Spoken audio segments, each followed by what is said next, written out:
How's it going, church? Pastor Caleb here. Hope you're having a fantastic week. Wanted to take a moment just to remind you that this weekend is the finale of our At the Movies series. We've had an incredible 2 weeks, but we have saved the best for last. Pastor Caleb delivers a polished, upbeat greeting to his suburban congregation. He promises a spectacular conclusion to their popular sermon series this Sunday. A frantic plea for help suddenly reached Miami County Dispatch. The caller claimed an intruder breached his home and shot his wife. Uncertainty lingered as the dispatcher asked if the killer remained inside. He described a gruesome scene, begging for help as his wife bled. The man spiraled into hysteria, repeating desperate prayers over the phone. News of a fatal home invasion in Tipp City shocked the community. While the family survived, authorities launched a search for the gunman. This spiritual leader and father soon became the investigation's primary focus. Prosecutors revealed a chilling midnight text. "It is almost done." Investigators noted several inconsistencies in the initial report of a burglary. The emergency recording captured a man reporting a violent home intrusion. He claimed a stranger entered, though he barely recognized his wife. When asked for his location, the caller appeared confused and disoriented. He urged a rapid response, describing 2 devastating shots to the head. The dispatcher struggled to calm him amidst a scene of carnage. He noted a garage door standing open, suggesting a point of entry. Panic surged as he realized his young children were still inside. The operator questioned the girls' safety while they slept in bed. He confirmed he was watching them, checking for any immediate danger. Despite claiming the home was secure, the open door remained unexplained. Dispatchers coordinated a tactical response while keeping the man talking. The operator demanded focus to ensure the safety of responding units. He struggled to articulate his exact position within the darkened residence. It became clear that the father was not physically with his kids. He explained the girls were asleep, unaware of the nearby violence. As his composure shattered, the operator fought to maintain control. Units moved in while the dispatcher monitored his erratic breathing. He checked for signs of life, but his wife remained silent. A brief misunderstanding occurred regarding the children's responsiveness during the chaos. He clarified that the girls were in a different bedroom entirely. The house was eerily quiet, offering no sign of the assailant. He described his wife's face as ghostly, signaling her grim condition. The dispatcher sought confirmation that the victim was indeed his spouse. He confirmed she had been targeted and shot at close range. The trauma was severe, leaving a scene that defied all comprehension. He pleaded for her to wake, though she showed no life. Silence met his cries as the reality of death took hold. The audio captures the raw grief of a total life collapse. He reported total darkness, insisting the perimeter had been compromised. Focus returned to the open garage door, a breach in sanctuary. When asked about getaway vehicles, the caller's memory seemed blank. He mentioned a secondary side entrance found open in the garage.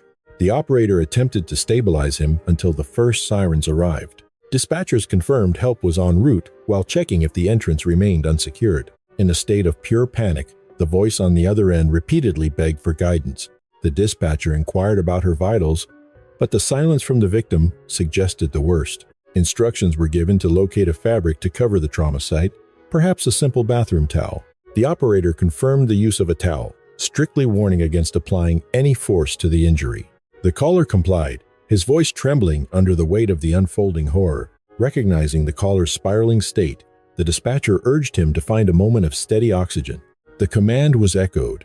Place the cloth gently over the site without pushing down. While emergency services raced toward the scene, the cloth was finally positioned over her head. The dispatcher's focus shifted to the safety of the children, asking if they had been checked. Amid the chaos, the caller was told to verify the children's status as sirens signaled the arrival of law enforcement. Urgency spiked. The dispatcher repeated the need to secure the children, just as patrol cars stopped outside. As the situation escalated, the operator prioritized the safety of the minors in the house. A brief relief came with the news that the youngsters remained undisturbed in their slumber. Confirmation followed that the children appeared unharmed, just as officers finally entered the residence. The caller announced the presence of the authorities, his words clipped and frantic. The dispatcher ordered the entrance cleared as a first responder sprinted toward the caller. Desperation filled the air as the first officer reached the threshold of the crime scene. Investigators would later note that the entrance through the garage had been found completely unsecured. The man identified himself to the responding officer, establishing his relationship to the woman on the floor. A hesitant response hung in the air, clouded by the shock of the discovery. A frantic beckoning followed, pulling the authorities deeper into the domestic nightmare. Back on the line, the dispatcher attempted to regain the attention of the person holding the phone. Observations were made about another open doorway lingering in the shadows of the home. Strange commands were barked out, adding to the disjointed atmosphere of the scene. A final exclamation of disbelief escaped as the reality of the violence set in. The children's location was confirmed, sheltered away from the immediate carnage in their own room. The recording captured a chaotic blend of voices as the official response took control. The initial narrative was simple: a home invasion that had spiraled into a lethal encounter. However, the intruder story was a fabrication, a dark lie that would eventually unravel. This is the case of Ashley Flynn. This program examines the stark realities behind the headlines, focusing on stories that demand to be heard. The investigation begins in Tipp City, Ohio, a place where safety was once taken for granted. It is the archetype of small-town America, where neighbors greet one another from sun-drenched front steps. It was a community where the night was peaceful, and the idea of a locked door felt like an unnecessary precaution. This was the quiet backdrop against which Ashley Flynn built her seemingly perfect life. 37-year-old Ashley was a cornerstone of her community, a devoted educator, coach, and mother of two. It is common to speak well of the departed, but the tributes for Ashley felt uniquely profound. Her local pastor remembered her as a remarkably gentle spirit, a presence that genuinely brightened the lives of others. These were not empty platitudes meant to fill a funeral hall. They were reflections of her daily reality. Ashley was a woman who actively practiced kindness, making it her mission to uplift those around her.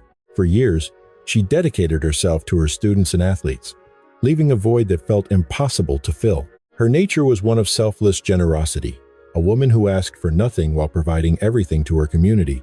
Her husband, 39-year-old Caleb Flynn, occupied a high-profile role as a local pastor and worship leader. Beyond the borders of Tipp City, there was a detail about Caleb that few people truly realized. At one time, this man of God had pursued a different kind of spotlight, auditioning for American Idol. Caleb possessed a commanding aura. His voice carried weight, and he thrived under the public eye's scrutiny. Each Sunday, he commanded the pulpit, preaching sermons on devotion and moral integrity to a captive audience. To the congregation, he was a pillar. To the town, the Flynns represented the quintessential perfect family. They were deeply embedded in the local fabric, living out their faith in a tight-knit, supportive community. Ashley and Caleb raised two daughters, flanked by a loyal circle of friends and family. Their lives seemed unshakable. Yet, that polished exterior is precisely what makes the unfolding horror so incomprehensible. Within that same church was Aliyah Botner. As a fellow music leader, she shared more than just a stage. Every Sunday morning, she and Caleb stood shoulder to shoulder before the congregation. They sang in harmony before their peers, their friends, and Caleb's own wife, Ashley. Investigations later revealed a months-long clandestine affair. Consider the gravity. A spiritual leader living a double life. A married father of two, ascending the altar weekly to perform alongside his secret lover. They orchestrated worship while Ashley watched from the pews, her trust in her husband's facade remaining absolute. This transcends simple infidelity. It was a calculated deception. Eventually, the cracks began to show, and Ashley felt the shift. Confiding in her inner circle, she admitted the foundations of her marriage were crumbling. She voiced her mounting anxiety, sensing an invisible wall growing between her and Caleb. The burden was becoming unbearable. Her final communication to a confidant was chillingly brief. "I cannot do this anymore. Listen to me." These were not the complaints of a tired spouse, but a desperate cry. They were the words of a woman pushed to her absolute limit. Those close to her saw her pain. Her loved ones sensed the turmoil, but none could have predicted the impending violence. The digital timeline tells a more sinister story. In the hours preceding the tragedy, forensic data surfaced. Detectives tracked Caleb's constant stream of encrypted messages and texts to an unnamed female associate. As the clock approached midnight, the frequency of their digital exchange intensified significantly. Each passing minute brought a surge in their secretive correspondence. At 12:42 in the morning, Caleb's phone sent 4 words: "It is almost done." Within 2 hours, Ashley Flynn was gone. Visualize the quiet streets of Tipp City. Deep in the night, the town is a portrait of stillness, draped in the heavy silence of suburbia. The Flynn residence appeared identical to every other dark house on the street. Inside, two daughters slept in peaceful ignorance, unaware that their safety was an illusion. Both Ashley and Caleb were present. To an outsider, it was an unremarkable evening. Yet, Caleb's phone buzzed incessantly with clandestine messages sent through secure, encrypted platforms. The pacing of the texts quickened as the hour grew late, signaling a dark, inevitable momentum. Following the 12:42 a.m. message, Ashley was fatally shot within the walls of her sanctuary. This was a woman who had dedicated her life to nurturing children in her classroom. A committed coach and mentor, dead at 37, just days after confessing her emotional exhaustion. Her life ended in her family home, in the community she cherished, during a night of betrayal. A supposed break-in in Tipp City early today claimed the life of a beloved local volleyball coach. While her husband and children were unharmed, authorities are now hunting for a phantom intruder. Local media interviewed a grieving student as the town grapples with this inexplicable loss. She was far more than a mentor. She was like a second mother to me. Memories of her laughter and warmth are all that remain for those who loved her. That is how 7th grader Jocelyn Frost describes the late 37-year-old Ashley Flynn. This mother of two was a fixture in her church and a dedicated educator to her students. She possessed a rare gift for uplifting others, her presence illuminating any room she entered. She taught me life lessons beyond the court.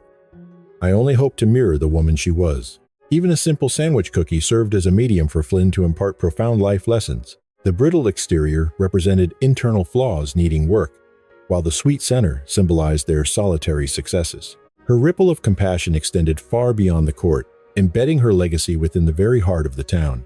Ashley radiated a gentle, maternal warmth that embraced both her own offspring and every child she encountered. A solemn assembly gathered at the upper room sanctuary today as the community bid a final, tearful farewell. The atmosphere was hauntingly beautiful, revealing the profound spiritual imprint Ashley left on the lives of many. A heavy, collective grief filled the room. As mourners sat in silent solidarity, touched by her enduring light, comfort was found in faith, though the school district's leadership acknowledged the cold reality of the tragedy. Professional grief counselors will be stationed at the school starting tomorrow to support the traumatized student body. Her two young daughters remained inside that residence throughout the violence, physically unharmed, but witnesses to the unthinkable. Consider the weight of that. They were present. No clinical terminology can capture the psychological toll on those children. Soft words cannot mask the horror of girls who slept in safety and woke to a motherless reality. The initial 911 call painted a picture of a home invasion, a stranger breaking into a private sanctuary. For a brief, desperate moment, the people of Tipp City clung to the narrative of a robbery gone wrong. In a town defined by its silence, a random tragedy is easier to process than a calculated betrayal. A senseless intrusion, a freak accident, something that could, in theory, happen to any family behind closed doors. Detectives, however, viewed the crime scene with immediate skepticism. Local law enforcement mobilized with an urgent clinical precision. The Federal Bureau of Investigation and state criminal specialists soon descended to peel back the layers of deception. Such an influx of high-level agencies into a quiet town signaled that this was no ordinary burglary investigation. The authorities were no longer chasing a ghost. They were hunting a predator they believed was already known. Police Chief Gregory Atkins spoke with measured gravity, acknowledging the public's mounting need for answers and justice. He admitted the pace of the inquiry might seem agonizingly slow to a community demanding immediate resolution. Yet, the focus remained on meticulous diligence, ensuring every forensic detail was gathered within this convoluted puzzle. The department prioritized hard evidence over the rising tide of local rumors and unfounded social media speculation. Atkins urged calm, promising that every specialized resource was being deployed to uncover the objective truth. A task force was solidified, pulling expertise from the sheriff's office, the prosecutor, and federal agents in Dayton. This collaboration provided more than just manpower. It brought a sophisticated level of forensic mastery to the case. Specialist knowledge was required to navigate the technical complexities that this specific dark situation presented to investigators. The command center worked tirelessly to disseminate verified facts, hoping to starve the growing engine of public misinformation. As was previously stated by the department's leadership, the mission remained clear and the stakes remained high. This shattered family deserved a pursuit of justice that was as scientifically rigorous as it was humanly compassionate. The work began in earnest, and the first thing to crumble was the thin facade of the burglary. Physical evidence failed to support the theory of a frantic stranger forcing their way into the Flynn home. The clues suggested an intimate knowledge of the house, indicating a killer who didn't need to break in. It pointed to a perpetrator familiar with Ashley's routine, just as the digital forensic reports began to arrive. At that precise moment, the wall of lies protecting the suspect finally suffered a catastrophic, irreversible breach. Phone records linked Caleb to a series of intense communications with a mysterious woman in the preceding days. Encrypted logs revealed a pattern of behavior that spiked in intensity as the midnight hour drew closer. Crucially, investigators unearthed a cache of data that Caleb believed had been successfully scrubbed from his device. He had hit delete, assuming the digital ghosts were gone forever, but the technology remembered everything he did. Modern forensics is an unforgiving mirror. Those counting on the permanent disappearance of messages had made a fatal error. Every vanished conversation was meticulously reconstructed, providing a clear motive rooted in a secret, illicit affair. The recovered data established a rigid timeline, a digital trail leading directly to the hours before the murder.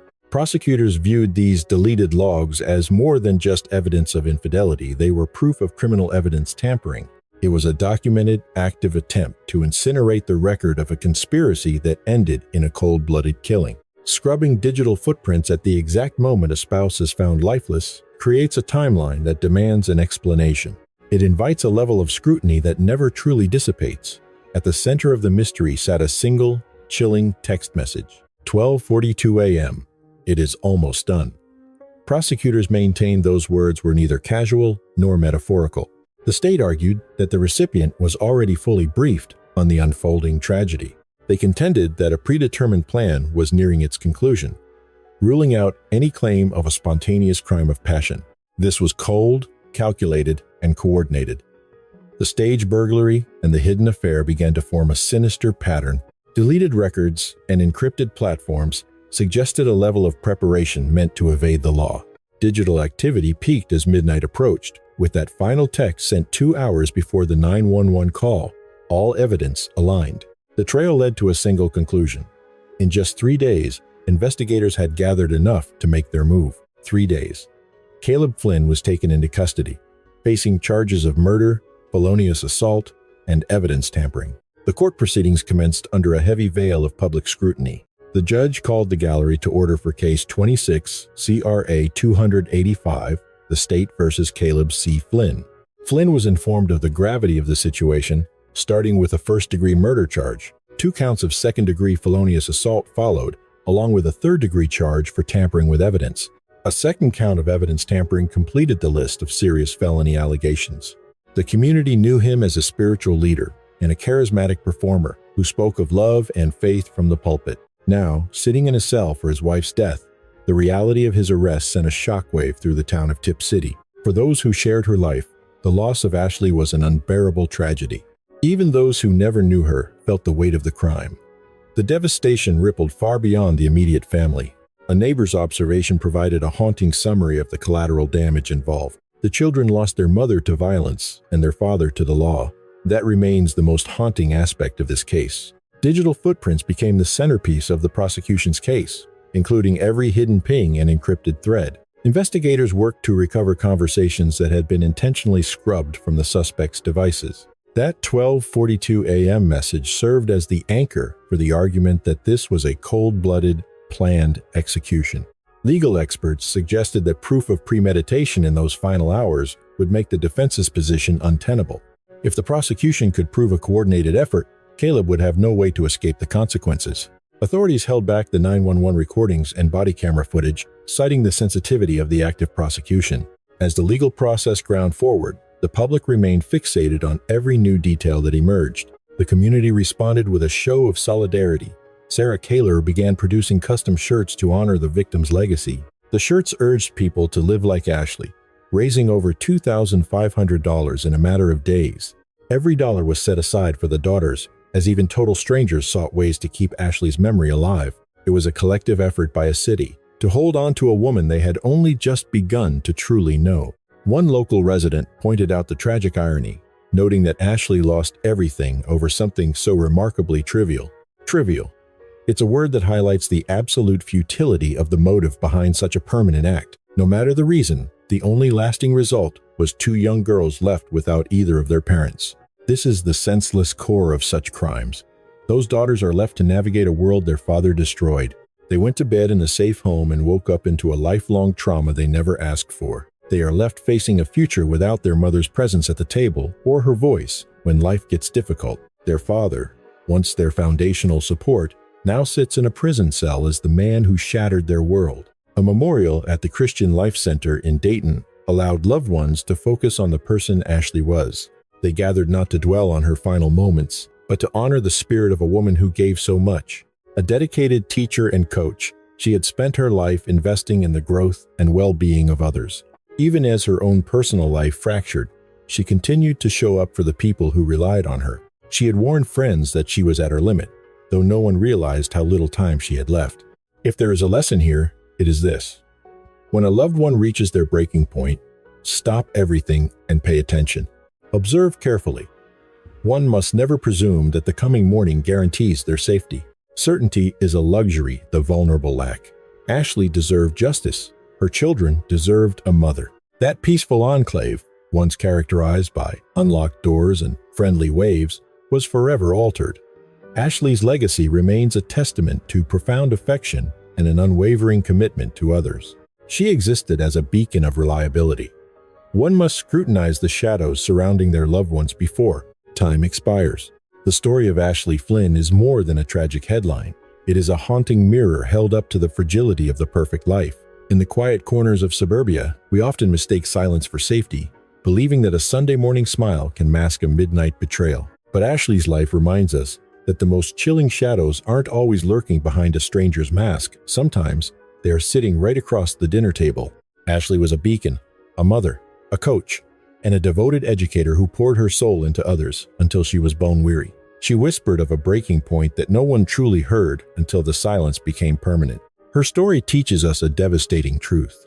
Status and reputation are thin veils. When we prioritize the vanity of a polished image over the sanctity of human life, we don't just lose our way, we destroy the very foundations of home. Let this be a call to action.